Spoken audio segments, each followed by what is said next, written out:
Look, I am here to enforce the law. Yung kay Trillanes, alam mo, ang totoo niyan, ang nag-research, si Kalida.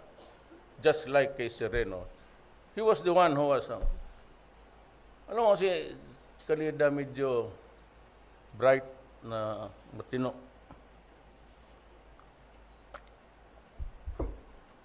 Pag sinabi ng Solgen may mali, and this has to be corrected, I cannot refuse. He is the government lawyer. I am not. Though I am a mayor, or a mayor and president, I cannot insist, lalo na in view of the fact that it was already recorded as a public paper. So kung ano yung sinabi niya doon, yun ang paniwalaan ko. Kung hindi ko pinaliwaan niya si Kalida, tinapon ko na yun sa, ewan mo kung saan. You know, as a lawyer, you will ask me, and I will just advance my answer to you. What's your basis? I cannot discuss with you the merits. I do not know if it has been filed, or if it is already assigned to a division. But what I can say is this. In the matter of granting pardon, pati amnesty, is a constitutional mandate of the President. Wala doon kay Kalida, pero ito noon pa. Alam ko, I just don't want to rattle the boat because magkaibigan na kami lahat eh. Pati yung mga military dumaan ng Mindanao at inabot ako ngayong residency, they're all my friends. I hate to mention si Bolt Gasmin. In many years, paghabang nandito yan sa Davao, tinatawag ako. After dark is the usual place where we get to drink and talk a lot until we all are drunk. So, ang nakita ko kasi ganito, the power to pardon and the power to grant amnesty with the concurrence of Congress is a presidential power. It cannot be delegated to anybody else. Constitutional mandate yan. The President has the power to grant pardon and amnesty with the concurrence of Congress. Now, yung umabot dito ngayon sa labas after the term of nalaman ko yun. Kasi malapit rin kasi ako sa military, hindi lang naman sila eh. As a matter of fact, we were together in Congress at lahat. Ito ngayon ang problema. It was Gasmin who probably one of those who investigated the case. Yung kudeta pati, mutiny or rebellion, at least at the very least. Then he recommended for the amnesty ng lahat. Ang problema dyan, may mga requirements. One is that you have to do it in a particular office in the Armed Forces of the Philippines organization. And it must be J1 administrative. J2 is J3 is intelligence. Ganun yan eh.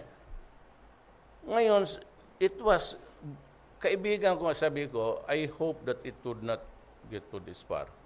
Remember, we never started the Rocos. It was all Trillanes pretending to be a crusading soldier when as a matter of fact, wala naman silang ginawa.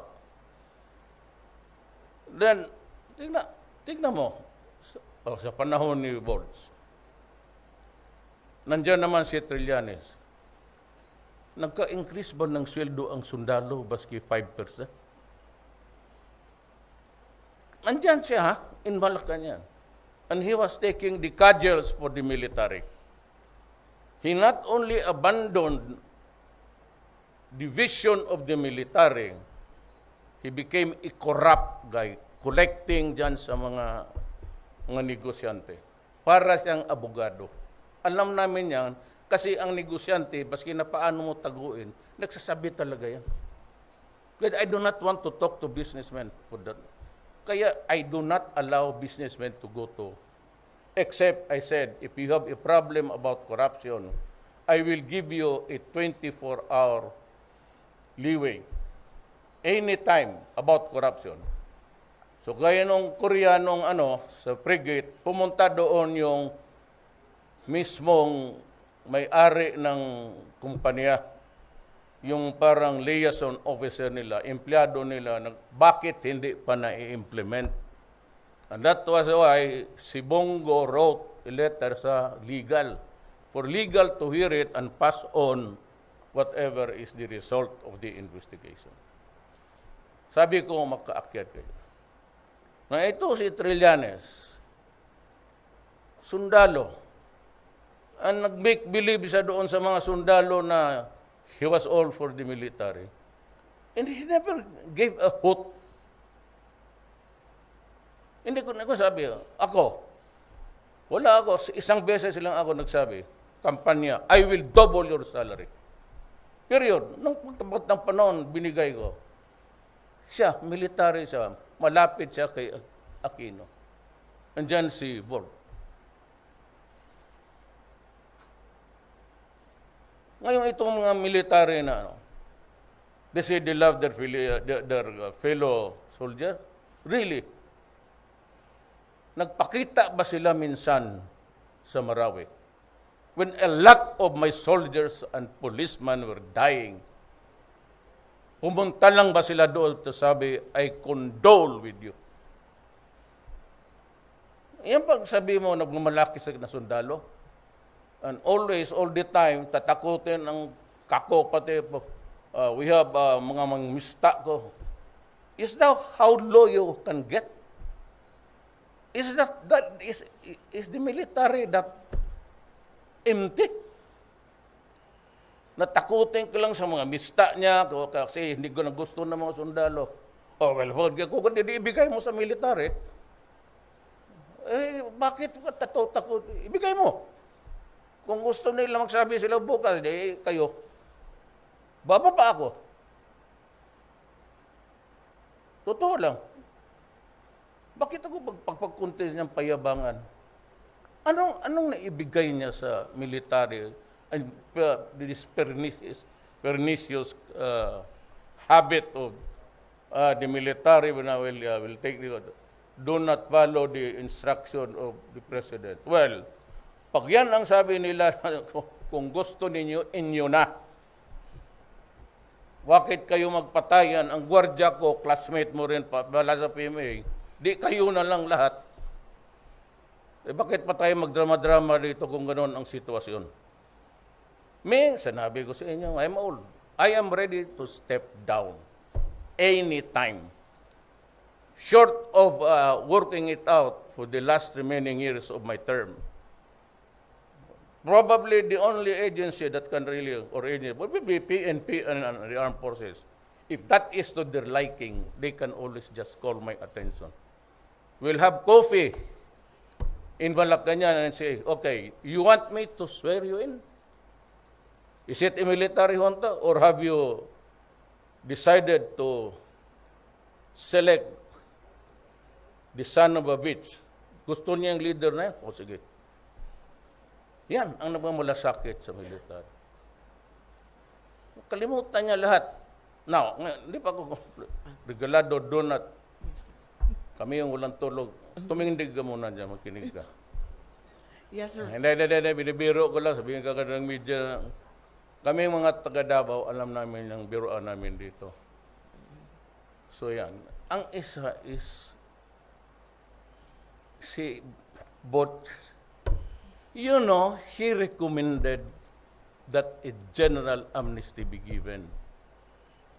And then, after his recommendation, he approved it. Siya mismo ang nag-grant. Siya ang nag-recommend. Eh, bakit ka pa mag-recommend kung ikaw lang pala ang pipirma, diretso ka na? So, what's the crime of both? Sabihin ko yung usurpation of authority. Lahat yan sila may tama dyan. Kaya sabihin nila, de facto martial law na pinapakulong. Sino pinakulong dito? Sabi niya na continuing arrest. Well, let the court decide on it. Whether he should go back to jail because that is where he came from. And instead of reporting to J1 na mag-swear ng oath, and he has to do it in writing. Basta check ka lang dyan, okay, mutiny, ito, nandoon na. Look, we have to determine their respective criminal liability first. Whether leader ka mas mataas or whether you were a follower, ordinary soldier. That, before you can give a pardon or amnesty, you have to know, you have to declare your guilt and place it on a narrative so that alam ko kung ibibigay ko ba ang amnesty o papaniwalaan ko. Wala eh.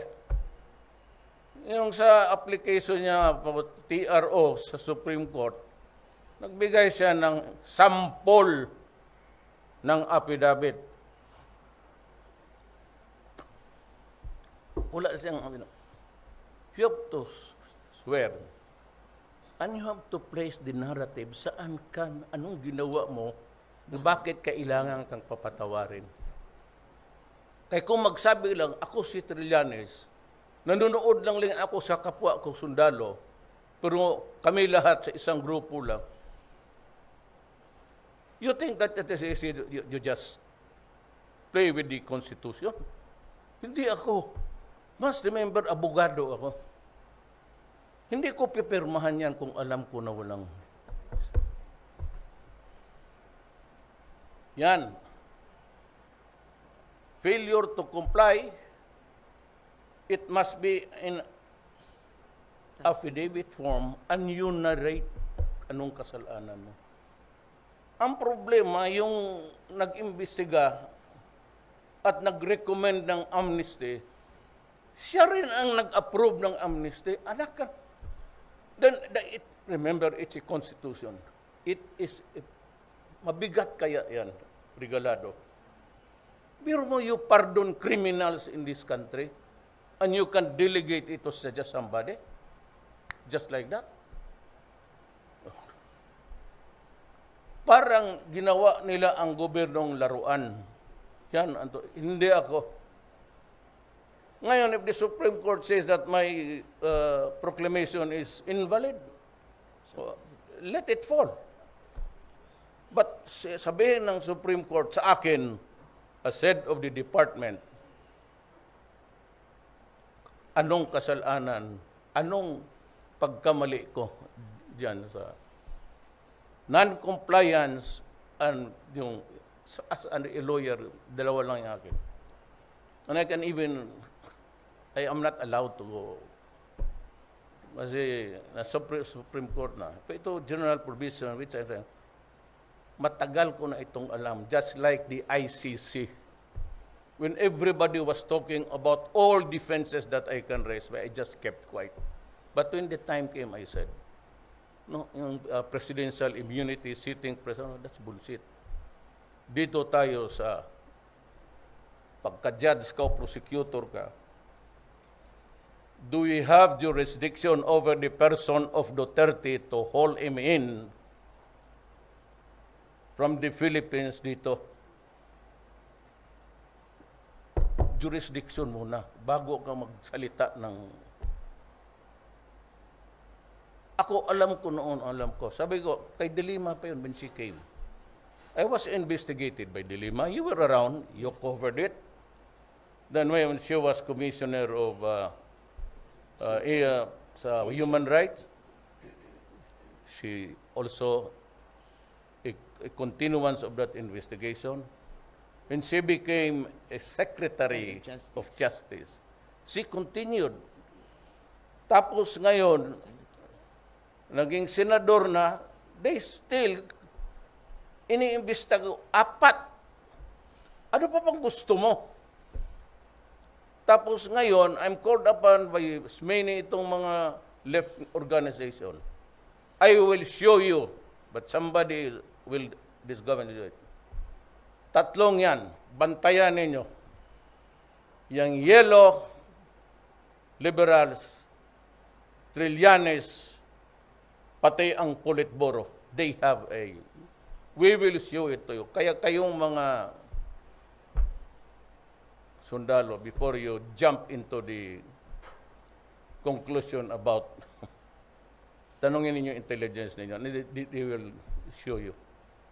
It is not for public consumption. Pero kung pagdating ng panahon, and if I am compelled by the Supreme Court to say, now, state your case, pero ipalabas ko lahat. But it will be detrimental. Kasi mababasa nila kung saan namin kinukuha. Ganon yan eh. Kung ako, pag nakausap ko ang yelo, ito lang ibigay ko sa iyo. Pag nakausap ko si Trillanes, he's collaborating, sleeping with the enemy. Mayroon ring another narrative sila dito.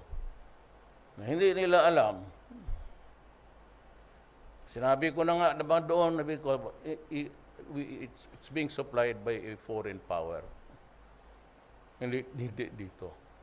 Pero kung gusto ninyong malaman, kayong mga military, yung mga matatag na ideals ninyo, tanungin ninyo ang inyong intelligence community.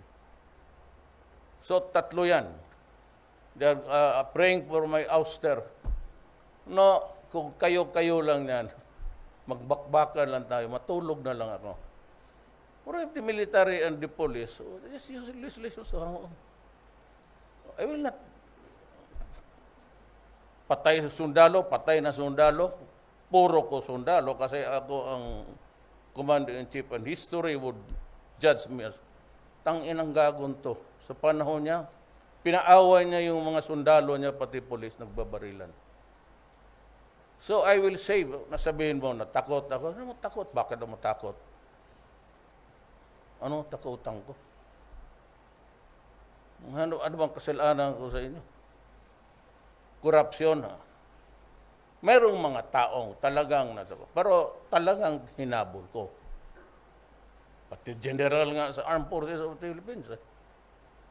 Was the latest person that I fired. Not because I'm afraid. I'm not doing anybody a favor. I am sticking to what is right and at constitutional. Wala de facto Marcelo. Pati si Dilima, kayong Pilipino, she was able to convince the entire world, yung mga left organization, mga mga soak them all over the world, na prisoner of conscience. And even yung mga sa labas namin ngayon, binubulong na, you might want to na-convince nila because ang komunista nakapasok talaga. So they have one who is wanted here in the Philippines but who is occupying now. Ito namang United Nations, they refuse. Pati yung Canada, pati yung America because we will use now the helicopters to kill our own citizens. Napaka-stupido naman ninyo. My own citizens are the communists using by the armed struggle to overthrow this government. Hindi man ako commander-in-chief ng komunista, di magpatayan tayo. Pero kung ang tao ko na mismo magpatayan, kalukuhan yan.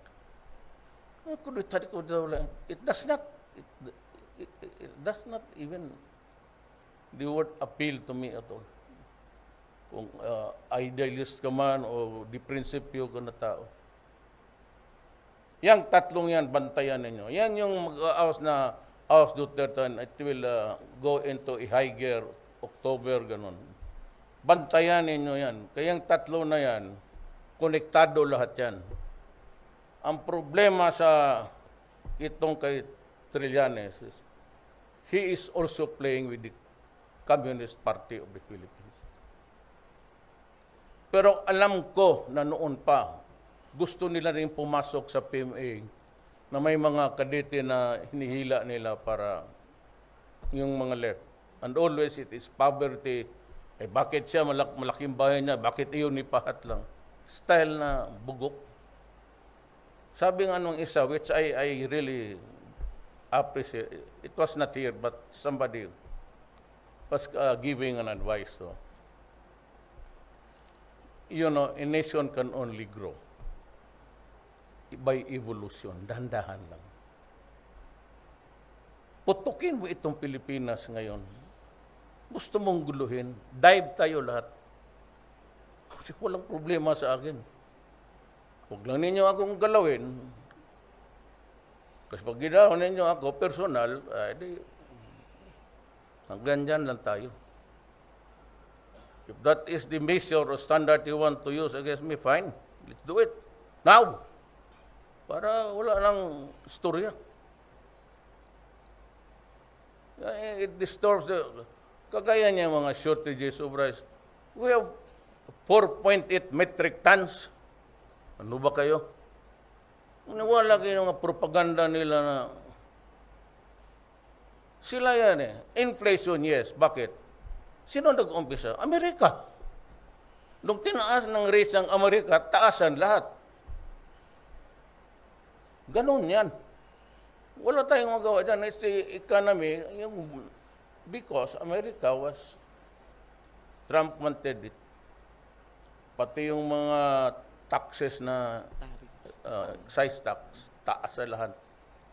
Pati import dues. Kaya ganyan ang nangyari. So I will admit that there is inflation. Sino bang presidente na hindi nakatikim ng inflation? Pero yung mga gano'n na de facto martial law.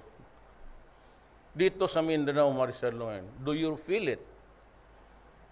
Maaga lang dito kasi medyo stricto lang ako noon pati si Inday. So instead of 2 o'clock, I said that's 1 o'clock.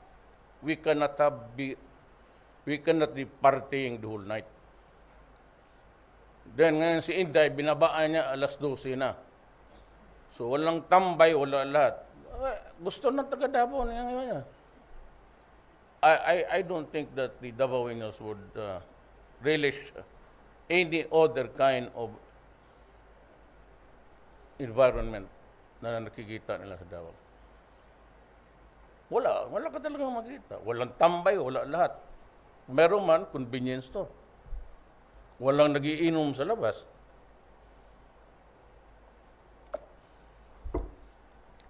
Mga squatters area, paglaan ng mga bata dyan, mga babae, nag-iinuman kayo dyan, yudo. Ngayong balang araw, sabihin mo, sagasaan mo yung mga yawa na yan. I will not hesitate really to use what I would like to happen. If I do not like to see it, it is not good for the people. I will use the kind of language I want. So yan ang ano. That's so ano pang about Trillanes? Sir, follow-up question lang po on Trillanes. What do you think would happen in this Trillanes saga overstaying in the Senate? So saan yun mag-i-end yung kanyang war and everything against you? Ganito yan. Guilt is personal. Whether you are a mayor, ROTC, o ano ka lang dyan, reserve. Guilt, kung mayroon man sa kanila, personal yan. And now, kung mayroong gustong to intervene and do it violently, good, fine. Para kung ngayon, kung mag-away-away sa mo, ang tuhungan nito, kung magkagulo because of Trillanes, dyan na talaga ako hindi bumilib. Can just imagine a person shouting over about his love for the PMA, tapos siya, tinan mo, basahin mo yung comment ni Rex Robles, taga-RAM. He mentioned that there is no honest bone in his body. Galing yung PMA. Tanungan mo sila pa doon, mo yung mga kasama, Mr. Campo and the rest. Siya ang nakinabang. Kalimutan niya yung mga kasama niya doon because they believed in his word. Sabi ko nga sa, ano mang nagawa niya sa military na para magpakamatay sila? Yan ang, if that is the value that you'd want to preserve, then fine. Count me out. Kung may ganon ang klaseng military, count me out. I will. Maybe you need not really demand on. If that is the kind of culture ang mga military natin without offending anybody, I would rather be not president. What would be the use of relying on an armed forces, pati police na ganun ang dimension sa buhay? You know, everybody, every soldier, every congressman, every mayor, vice mayor, guard, police, we get our money, our pockets, so that we can buy food for our families from the people's pocket also. Yun ang tandaan. It's not about institution. It's about the essence of being of service to your fellow men. Yan ang prangka-prangka lang, yan ang gusto kong. Kung mag-corrupt lang naman ako ng puro cabinet, may puro corrupt, ay putang ina. Mag-resign tayong lahat, sabay tayo. One page lang. We, the undersigned. Yan, wala na yung G1 yan. Kung gano'n lang naman ang makasama ko sa gobyerno, hindi ko maasahan, ano pang gawin ko? So, sabihin ko, well, just like in China, the Chinaman stay. Broad daylight, he was holding a lamp. Tanong siya, bakit ka umiilaw? May ilaw naman yung because I am looking for an honest man. Sir, in one word po, sir. Ito lang last na, one word lang talaga, sir. How would you describe Trillanes? A coward or is he brave? You know, if Trillanes can define my character 10 times as bad, well, kayong Pilipino should decide. Gusto ninyong mga ganong military, from military, tapos magmarcha dyan sa Makati, tapos mag-headquarters doon sa hotel, kainin lahat ang pagkain doon, mga tuwalya. If that is the kind of military, uwi na ako sa amin. I'm better of spending my time with my grandchildren. Thank you, sir. Taking care of the problems of this country. Kalaki kaya ng problema ko, I am facing the vicious drug front. It's being controlled now by the Bamboo Triad.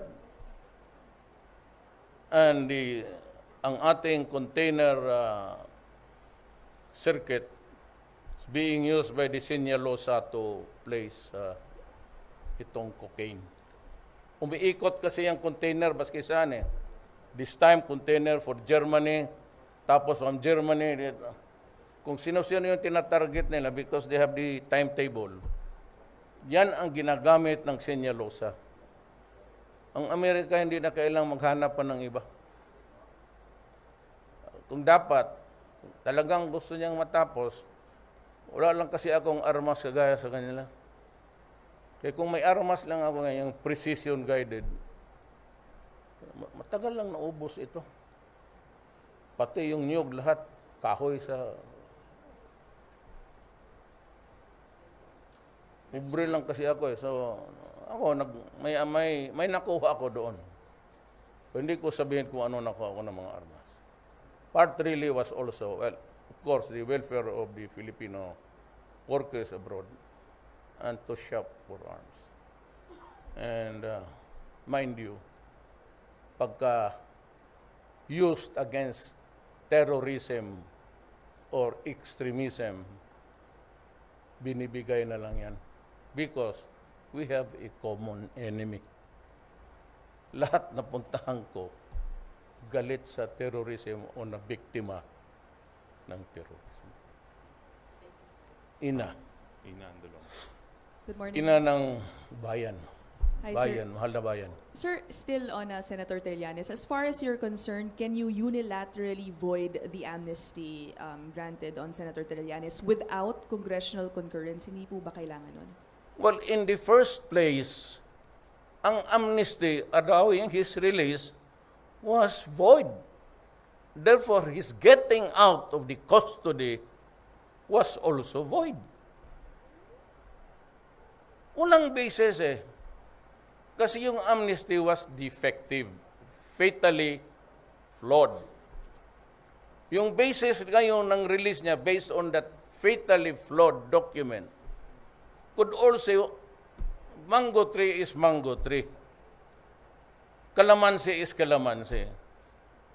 Ay yung kanyang flawed, nothing valid would come out from a void document. So no need for congressional concurrence on your I don't know application? about the Supreme Court. Okay. Magtanong lang ako, bakit mo ni-release? Ako pagtanong, if I'm allowed to argue it, President, may first way ko, bakit na-release yan? Because of this. You think this is valid? You think you can tinker with the Constitution, gano'n na lang? Well, we're supposed to die for that Constitution. And as serious as a constitutional mandate to erase crimes. Ganun na lang na parang isang papel. So, bago itong dokumento, saan siya galing? Pwede, di ba sa kulungan?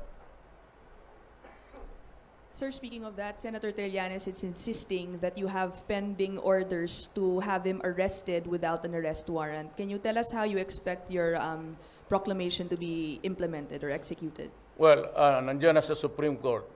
I leave it at that. If the Supreme Court would say that my declaration, proclamation is null and void, then let it fall. But then, if I'm affirmed or sustained, then it's the military now.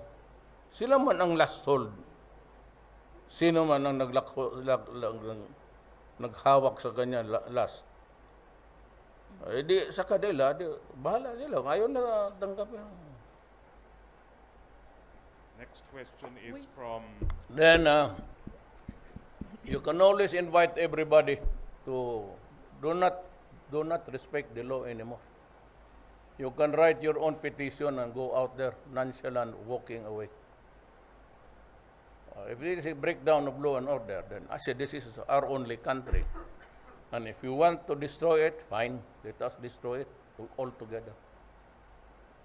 Sir, last from my end. I'm sorry, Secretary. I'm sorry, but because of lack of time, can I call on Dano Tungkol now?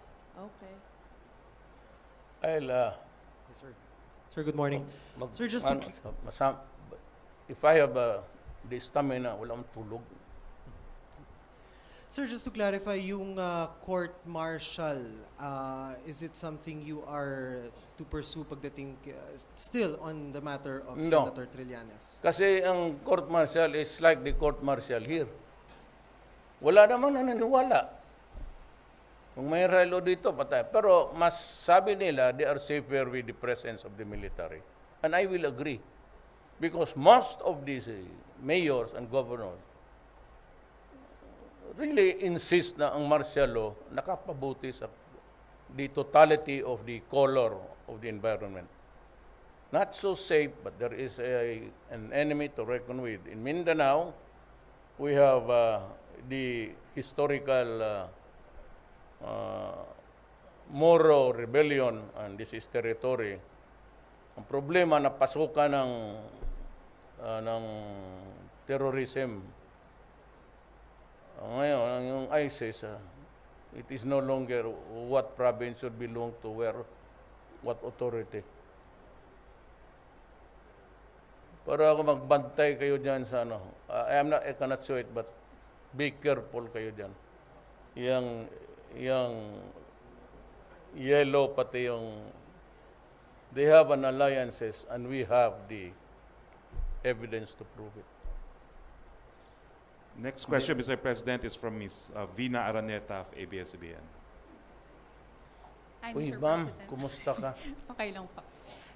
Mr. President, Vice President Leni Robredo said that instead of silencing and fighting the opposition, you should focus the inflation that hit 6.4%. The DOF, I believe, outline solution to cope with the inflation. What are these measures enough, Mr. President? Well, of course, that's the only law that we have available until now to correct this historical injustice committed against the Moro people. Definitely, it's true. Verily, no one can argue with that. But there is no other mechanism provided as yet now, another that would boost the conversion of the federal system or placing it under the federal or advancing it into an administrative body, subject to corrections if we go federal. If we do not go federal, there will be trouble. And we have to prepare. Lastly, Mr. President, Vice President Leni Robredo also said that she continues to pray for you, but a priest prays that you will get sick. What's your reaction about that? Well, ma'am, if we have the same God, then I would appreciate it. But the problem is, their God, together with the religious idiots around, pati yung mga bishops, and to think that they are being sued worldwide for abuses against children. In America, there's a flood of cases filed against the Roman Catholic Church for abuses, which happened to us also here when we were fondled by same ngayon Katoliko, same problem. Sabi po nung isang pare na mamatay ako, huwag kang mag-alala, Father. Whether I die today, I die tomorrow, it does not matter to me anymore. Tapos na ako. Ikaw, kulang ka pa sa happy. Dagdagan mo yung mga girlfriends mo dyan. Tangina nyo, kala ninyo, hindi namin alam. Kung mamatay ako, total susunod ko rin eh. But the likes of you, itong pare, to wish ill, so nakakita magpa dito na mamatay sana si Duterte. Di sabihin ko na lang rin, mamatay sana kayong lahat ng venereal disease. Lalo na yung pare na walang pera magkabit, dyan sa tabi-tabi ng Pasay. At saka may orphanage kayo existing now where yung mga anak ninyo na sekreto nandyan nilalagay. Kunwari, pinapalabas ninyo the most hypocritical institution in the Philippines today, mga pare. Going back to the inflation, Mr. President, ano po yung marching order nyo ngayon para to cope with the situation? Kasi marami na doon pong umaaray talaga na mga Pilipino sa rising prices. Sa ano yan? Rising prices po. Sa inflation daw po. po. Inflation daw po. Sabi ko, wala namang administrasyon na dumaan na walang inflation, lahat dumaan. itong akin, as you know, you not believe it or not, pero yung mga kabayan ko, this started when America became, panahon ni Trump, nag-constrict. Talagang ang taxes nila kinukubra, and then they raise the interest. Nung tinaas nila yung rates, sabay tayong lahat. Kayon man ang tigas. When America raised the interest, lahat yan nagtaasan. Yaman, they are feeding on that, rice, tapos itong inflation. Yun yung ginagamit nila in preparation for this October. Maybe this October, I have to talk to the military and the police. If it is the good for the country, sila na, sige, labas natin. Or anyway, they're defending the Republic. Can I defend the Republic on my own? It is their constitutionally mandated leaders. Kung ayaw lang sumunod, ayaw lang sundin yung flag. Last question is from Ruth Palo Dumandan, Mr. President. Hi, Mayor. I'd like to ask some details of your meeting with the military officials in Israel in Jordan, especially your visit to their arms facilities, Mayor. If may plano ba ang government to procure armaments with these two countries? Well, in other areas, except yung military, pati police equipment, I can answer. Yes, we can increase or also import. It is the two way. You cannot always say that you have to make money by export. Of course, you earn more when you sell than when you pay. Pero sabi ko sa inyo na marami rin silang wala. Kaya nga pasalamat rin ako na punta ako doon. Kasi natignan ko, areas where we can really invest also. Lalo na yun. But yung iba, nandito na sila eh. And I must publicly appreciate and extend my heartfelt thank you both for Israel and Jordan. Maganda na lugar. Sana makapunta rin kayo. It's safe. Walang problema. They have a strong military branch there. I was with King Abdullah. Was it yesterday or the other day? Or was it yesterday? Nanood ako ng demonstration nila. Jordan, ha? Sa Amerika, Amerika, wala pa. Parang mag-usap pa kami, may paring Trump. Kasi, I have nothing against the American people. Not the slightest even misgiving kay Trump. But it's their history. Yung State Department nila, pati pala yung Glock na basa ko, the congressman signed the approval for the Glock armament which I'm giving to each and every soldier. Kasi ang may sidearms lang ang police. Ang army, armed forces, mga opisyal lang. Ordinaryong wala. Pag wala ng balat, pag sigaw ng fix bayonet, M16, wala akong hampasan na lang. Mga NPA, sanay pa sa likod. Kagaya nangyari dito minsan, I'll just relate to you kung gaano katindi ang impluensya ng Amerikano. So there was this kidnapping. Ang sinabi ko na nagbarilan kami. Because yung kaming naka-standby doon, sir, kukunti lang. Ako, si Stares, pati driver ko. Si Stares is also working with us now. Dito sila dumaan eh. Doon kami. But we never expected na ang anong kasing style is, huwag kang dumaan. Uli, diretso-diretso ka na. Tangina itong mga kidnapper na ito. Bumalik. So ako ngayon, pati si General Estares, Arto pa yan, ang nakaharap nila. So limitado ang ano namin, but ang advantage namin, yung sa mga kidnappers, carbine. 2 pulis naka-Armalite, so M16, at least more powerful. Di putukan na. Di, pinatay talaga namin yung 3. Doon naman sa exit sana, yung may putok, tapak-tapak.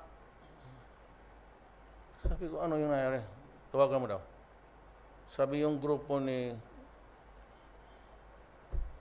hindi ko lang sabihin kung sinong opisyal.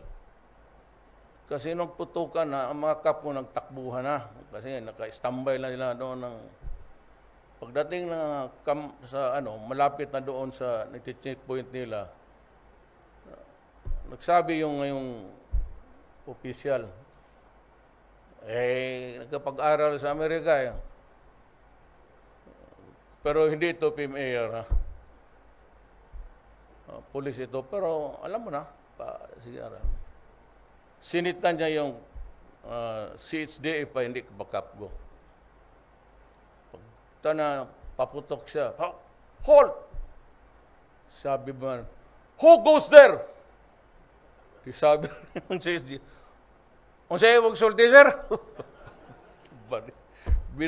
Hindi na ba naintindihan? Halt! Who goes there? In English ba ito, sir? Pero wala, kasabot mo sa ito iyagisagit. Halt! Who goes there? Bumalik ka, kami naman ang balitaan mo, bakit kami lang parang kontrabida dito? Thank you. Sir, Pero yung mga sundalo na, tingnan mo galit na. Sudusin na. Sir, you mentioned that Solgen Calida was the one who worked on the proclamation. Did he act upon your orders, or what prompted him to actually review the amnesty? Wala, basta yung amnesty. Yeah. What prompted him to review it? Did he do it upon your orders? That is a very good question now. Kasi, magsabi si Trillanes, bakit ako lang? Karami namin pumasok dyan sa kudita-kudita na yan. Ang sagot ko sa kanya is, the President's prerogative. You read the Philippine Constitution. The President shall have the power to pardon and grant amnesty with the concurrence, with the agreement with Congress. Yan lang. Ngayon, what is the lesson learned? Bakit tinarget ko siya? Well, I only have one word. Pareho man tayo na nagtatrabaho lang rin. I will just quote, correct me if I'm wrong, do not do unto others what you would not want them to do to you. Okay. Sir, Well, very last, sir. Sir, you just said tinarget mo talaga si Senator Trillanes. Hindi ko siya tinarget. May nakita si Calida na mali. O di sabi ni Calida, wala man akong problema sa ibang nagkudita. Puro kaibigan ko man yan. So, sabi ko, bakit ko sila ipakulong? Sir, what then do you say to those saying that this is part of a bigger effort for you to silence your critics dahil nauna daw po si Senator De Lima and then former Chief Justice Sereno and then now Senator Trillanes? The fact that they are talking to you and being interviewed, is that not enough to tell you that sila nga ang nagsasalita dyan, ako tahimik lang eh. Hindi ko kasi sinasagot, alam mo bakit? Kung bigyan mo importansya yung sila, feeling great sila. Ngayon ni Lenny, she can never be a president. Puro dasal, kasi kung pinakinggan lang ako ng Diyos nila, yung Diyos ng Katoliko, ay putang ina, walang nangyari sa buhay ko. My God is my God. It is the God that my parents revered to. Ito yung mga tao na, baski nga hindi, pare, mga protestante, na they-lead lives. Ako, wala ako kasi marami akong palpak sa buhay. Parang korupsyon na, sus Marius. Tayo katagal natin, for 23 years, mayor ninyo ako. May narinig ba kayo ni... may narinig kayo, iba. Mga kasama ninyo ang naging sakripisyo. Babae, pero nakaw,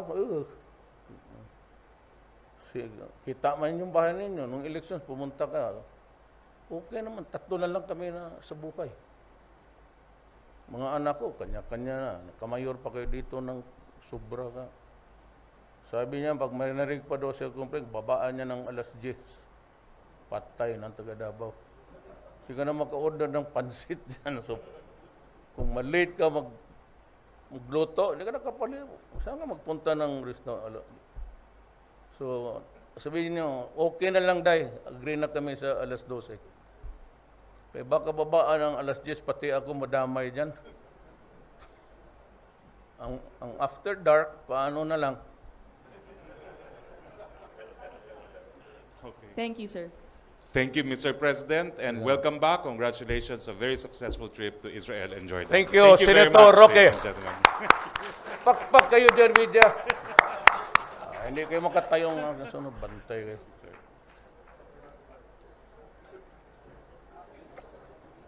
Birthday ngayon ni Colonel Sumayo.